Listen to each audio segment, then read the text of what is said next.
En esta ocasión analizaremos y resolveremos las páginas desde la 22 hasta la 29 que corresponden a la lección 3 del bloque 1 del libro de Geografía, cuarto grado de educación primaria. No olvides suscribirte al canal para tener todos los videos de apoyo. La lección 3 se titula Los mapas hablan de México. El aprendizaje esperado dice: con el estudio de esta lección analizarás mapas de México a partir de sus elementos. Comienza con esta carta. Con base a ella vamos a hacer algunas actividades.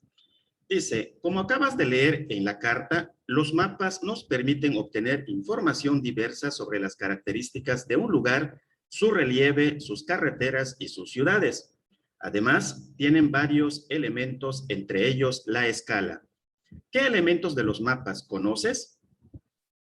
El título, la rosa de los vientos, la escala y la simbología. ¿Qué información puedes obtener de ellos? Los límites de un territorio, su relieve, ríos, carreteras, características sociales y culturales. En la carta anterior, subraya la información que consideras posible representar en un mapa. Vamos a hacer esta primera actividad. Entonces aquí vamos a subrayar la carretera hacia el sur, el mar de un lado y las montañas, las carreteras, costas, ciudad, escala chica y división política de México. Después vamos a hacer lo siguiente. En parejas, revisen los mapas que hay en este libro y elaboren una lista en su cuaderno con el tipo de información que contienen. Pues aquí tenemos esta serie de mapas. Comienza con este que representa la ganadería de México. Aquí los paralelos y meridianos. Las 4 regiones de México. Aquí puedes ver las páginas en las que se encuentran tanto en el libro como también en el atlas o anexo. Aquí un mapa sobre los climas y vegetación de México, los límites internacionales de México, islas y mares de México, la división política, carreteras y principales ciudades, principales ríos y cuencas hidrográficas, principales ciudades de México, principales flujos migratorios internos, las zonas en peligro de inundaciones, y ya podemos anotar principales carreteras y ciudades, principales ríos y cuencas hidrográficas, climas y vegetación, islas y mares, principales flujos migratorios, zonas en peligro de inundaciones, tipos de ganadería, división política de México y regiones de México. Luego nos piden hacer una pequeña actividad. Dice, en grupo, hagan una bola de papel y láncenla hacia algún compañero. Él y su pareja deberán decir uno de los elementos del mapa que les sirven para obtener información.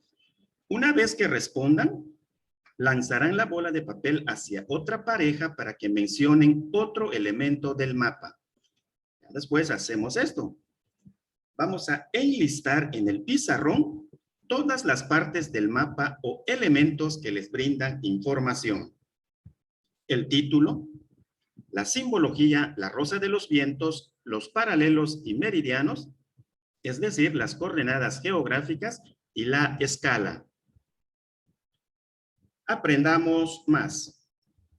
Para leer correctamente los mapas es necesario interpretar sus elementos: el título, la rosa de los vientos, la simbología, la escala y las coordenadas. Exploremos. Para obtener información de los mapas mediante sus elementos, haz las siguientes actividades. Lee solo el título del mapa de la página 188 del anexo y anota en el cuaderno toda la información que podrías encontrar en él. Entonces, con solo leer este título, dice carreteras y principales ciudades de México. ¿Qué información podemos obtener? se puede encontrar la ubicación de las capitales y ciudades principales, así como los tipos de carreteras que hay en el territorio de México, de cuota y principales. Busca la Rosa de los Vientos en el mapa. Rodea con un círculo de color el punto cardinal que corresponde a la frontera con Estados Unidos y con otro color el punto cardinal de la frontera con Guatemala. Aquí tenemos el mapa, ubicamos la Rosa de los Vientos. Entonces, acuérdate que por aquí, arriba está el norte, abajo el sur, a la derecha el este y a la izquierda el oeste. Entonces, aquí está la frontera con los Estados Unidos. Entonces, encerramos que corresponde al norte. Y aquí abajo está Guatemala, por lo tanto, le corresponde el sur, entonces, con colores distintos. Si vives en Aguascalientes y quieres ir a Tamaulipas, ¿en qué dirección debes viajar? Escribe con un color distinto en los dos estados anteriores el punto cardinal que indica esa dirección. ¿Qué punto cardinal no utilizaste en la Rosa de los Vientos? Escríbelo en el mapa. Bueno, aquí primero vamos a señalar a Aguascalientes y a Tamaulipas. Entonces, aquí ponemos el trayecto para ir de Aguascalientes a Tamaulipas. Entonces, ¿cuál sería la dirección? Sería al norte, pero también al este, es decir, al noreste. Esa es la dirección. Anotamos aquí. Viajaría hacia el norte y al este, es decir, en dirección noreste, si quiero ir desde Aguascalientes a Tamaulipas. El punto cardinal que no utilizamos es el oeste. Reúnete con un compañero y comenten si fue difícil responder estas preguntas y por qué. En grupo comenten qué elementos le faltan al mapa de arriba y expliquen por qué. Entonces aquí vamos a anotar lo que decía la actividad anterior. Aquí, dirección norte y este, o sea, noreste, de Aguascalientes a Tamaulipas. Y también señalamos que el oeste es el punto cardinal que no se utilizó. Entonces hay que checar y contrastar nuestras respuestas y ver en qué son diferentes. Símbolos, más que dibujos y colores. Otro elemento importante de los mapas es la simbología, la cual contiene dibujos, líneas, círculos, colores y figuras especiales para representar el relieve, los ríos, los tipos de ganadería, etc. Exploremos. Revisa el mapa de climas que está en tu Atlas de México, página 15. Identifica el clima que predomina en nuestro país y el que menos extensión abarca.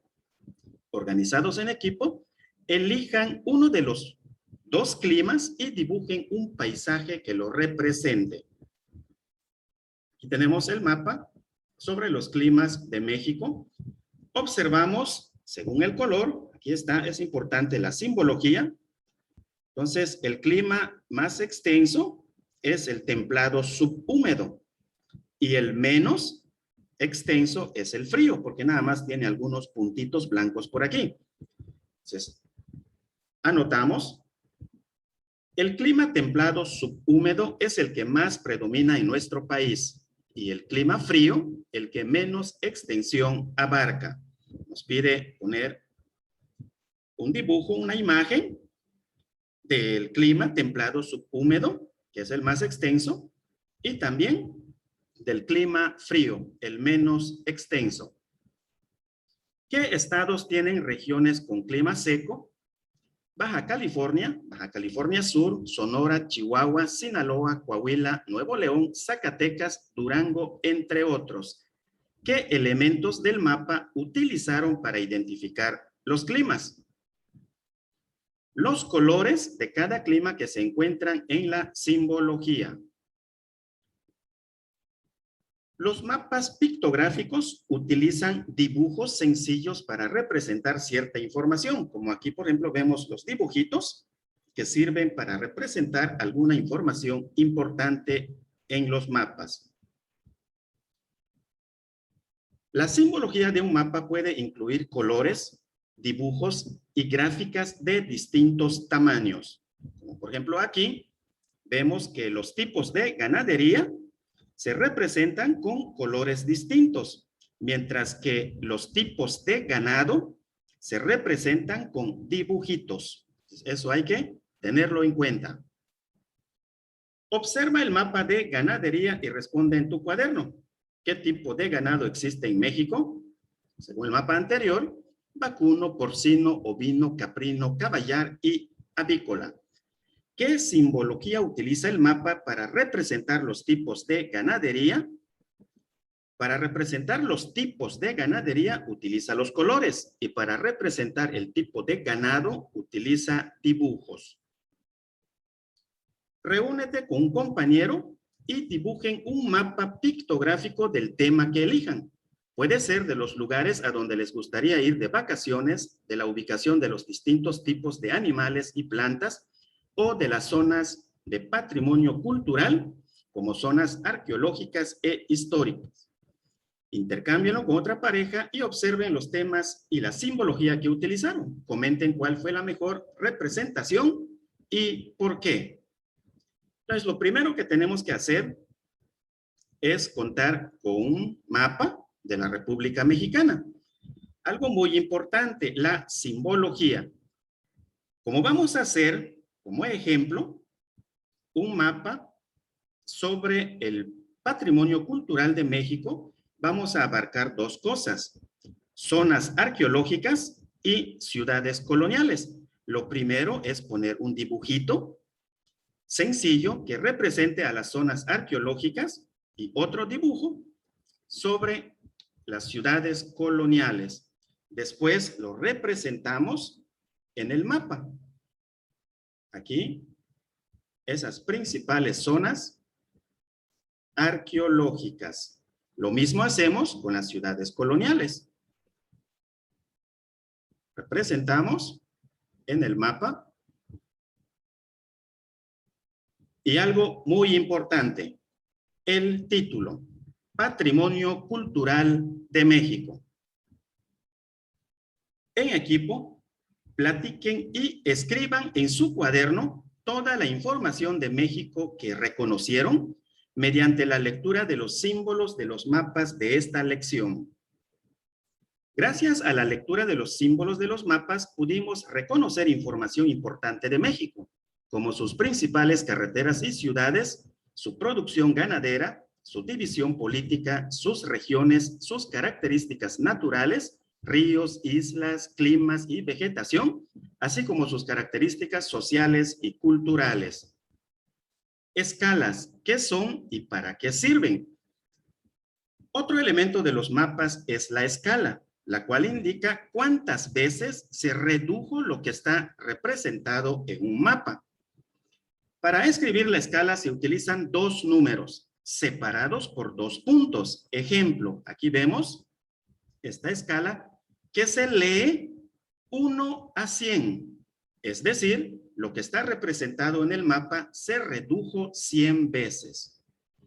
Si la escala es 1 a 1, ¿qué significa? Que el objeto se dibuja en el mapa en su tamaño original. O sea, no hay reducción. Si la escala es 1 a 2, significa que el objeto se dibuja a la mitad, ya que la escala indica que se redujo 2 veces.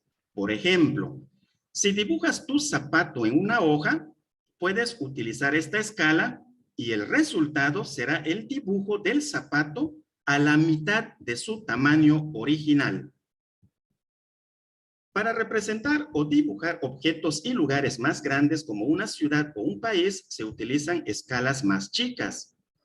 ¿Cómo se disminuye la escala? Aumentando el número que está a la derecha de los dos puntos. Aquí, por ejemplo, tenemos este numerito. Mientras más grande sea este número, la escala es más chica. Por ejemplo, una escala pequeña sería 1 a 1.000.000, lo cual quiere decir que lo que aparece en el mapa se redujo 1.000.000 de veces. La escala chica representa grandes superficies como un continente, pero con pocos detalles, mientras que la escala grande representa lugares menos extensos como un estado o un país, pero tiene más detalles. Actividad. Observa el mapa de Guaymas en la página 23 de este libro. ¿A qué escala está elaborado? ¿Cuántas veces se redujo ese lugar? Aquí tenemos el mapa de Guaymas. Señalamos la escala. Aquí aparece, se lee 1 a 50.000. ¿Qué significa? Que lo que aquí está dibujado representa 50.000 veces lo que es el dibujo en la realidad. En otras palabras, la ciudad de Guaymas se redujo 50.000 veces en este dibujo. ¿A qué escala está elaborado? 1 a 50.000 y se lee 1 a 50.000. ¿Cuántas veces se redujo ese lugar?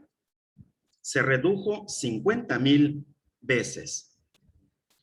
Localicemos lugares. Para localizar un lugar en el mundo se utilizan las coordenadas geográficas, es decir, unas líneas imaginarias verticales y horizontales.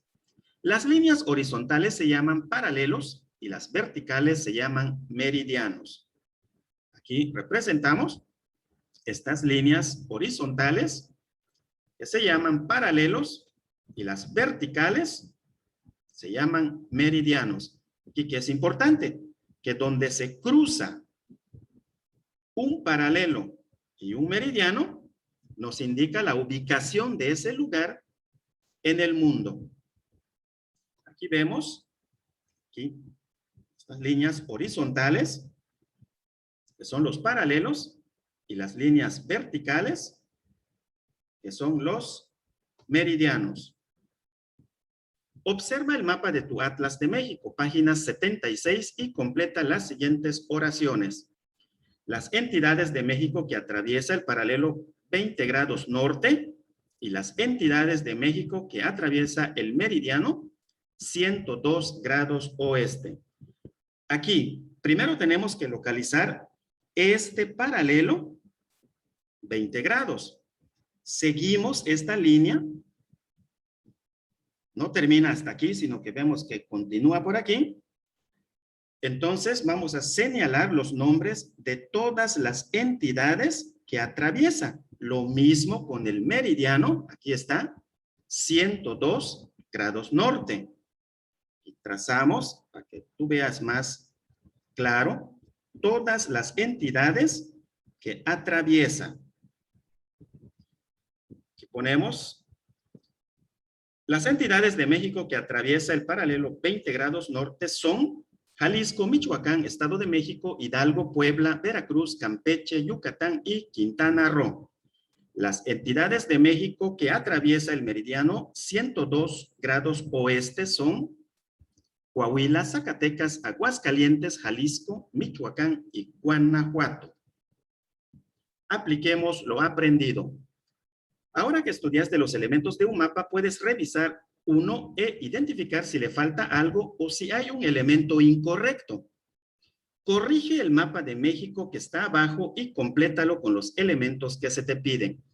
Revisa los puntos cardinales marcados en la rosa de los vientos. Si encuentras alguno erróneo, corrígelo. Observa bien el mapa. Luego dibuja dentro del rectángulo de simbología aquellos elementos que están representados en el mapa y no aparecen en este recuadro. Vamos por partes. Vamos a localizar la rosa de los vientos y vamos a corregir lo que está mal. Vemos aquí que dice este y aquí dice oeste. El norte y el sur están bien, pero estos están invertidos. Hacemos la corrección. Aquí debe estar el este y aquí el oeste. Aquí falta algo en la simbología. Aparecen estos ríos limítrofes. Aquí tenemos el río Bravo, por ejemplo, aquí el río Hondo. el río Usumacinta, el río Suchiate, que vimos en la lección 1. Ponemos un dibujito que lo represente y anotamos ríos fronterizos. Entonces aquí escribimos lo que hicimos. La simbología del oeste y del este están inversas en la rosa de los vientos. Hicimos la corrección. Y aquí lo que faltaba eran los ríos fronterizos. La escala de este mapa te permite representar otros lugares u objetos que no se incluyeron. Contesta en tu cuaderno cuáles consideras que se podrían ver bien a esta escala. A esta escala se podría representar el nivel de desarrollo económico de cada entidad, los principales volcanes, ríos, lagos, plantas, animales, lugares turísticos, etc. Ponle un título a tu mapa, uno que exprese la información que está representada. Un título bueno sería Tipos de industria en México. En grupo, cada uno exponga su mapa, identifiquen semejanzas y diferencias, anótenlas en su cuaderno y expliquen el porqué de ellas. Esto depende de qué tan diferentes pudieran ser sus respuestas. Comenten entre todos qué elemento de los mapas les ayudó a interpretar mejor la información que se representa. ¿Por qué? La simbología, porque esto nos permite distinguir el tipo de materia prima con que se elaboran los diversos productos en cada una de las entidades que conforman nuestro país. No olvides suscribirte al canal, activando la campanita de las notificaciones, apoyarnos con un like y también compartirlo en todas tus redes sociales. Hasta la próxima.